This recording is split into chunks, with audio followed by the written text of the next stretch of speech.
Hi guys, I just wanted to update you this evening on the grass that I've left to its own devices for the last 3 years now, and it's actually got to about 4 foot high. So I'm 6 foot or just over, and as you can see, the height is great. It's looking really healthy, and although we've had one of the driest springs on record, I think if not on record, in Kent where we are, the grass has not been watered by myself or nature, and yet it is doing absolutely fantastically well.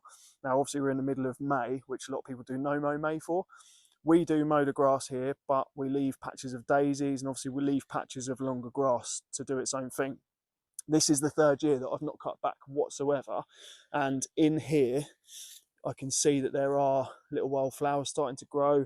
There's one tall one here. The grass is now starting to self seed at the top, and it looks great. So when the wind blows, because it is so tall, it gives it a real kind of texture and a different element to the garden. We've got another little patch over here which is only in year one, but as you can see, again, not been watered at all, pretty much by nature for the last 6 weeks, or by myself, and it's just looking great.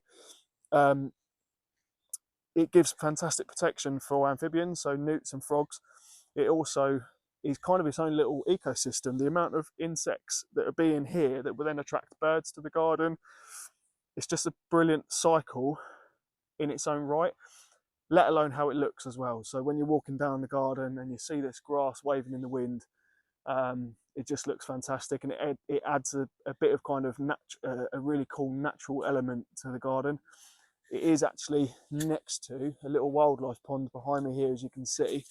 I'm not sure if I can see any frogs' heads in there at the moment, but this is like a little stopgap to my other wildlife pond at the back of the garden, and it gives the natural protection when they're coming in and out of the pond for the frogs and the newts. Completely natural protection, although we have got a cat that lays in it a lot, as you can see from in there. He's probably been in there today. But yeah, I just wanted to show you really what can happen in just a year, 2 or 3 years, having left it completely to its own devices. Now, I've been told that you can cut back in the autumn or at the beginning of spring, and because the roots will be so long in there from the previous year's growth of allowing it to grow so tall, it will come back at the same kind of height. But I haven't done that. This is literally not touched for 3 years, this particular patch.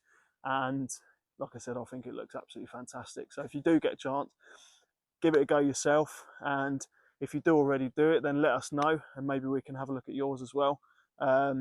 But yeah, it's looking really good, and it's actually one of my favourite parts of the garden at the moment. So yeah. Anyway, see you all soon. Thanks for joining us.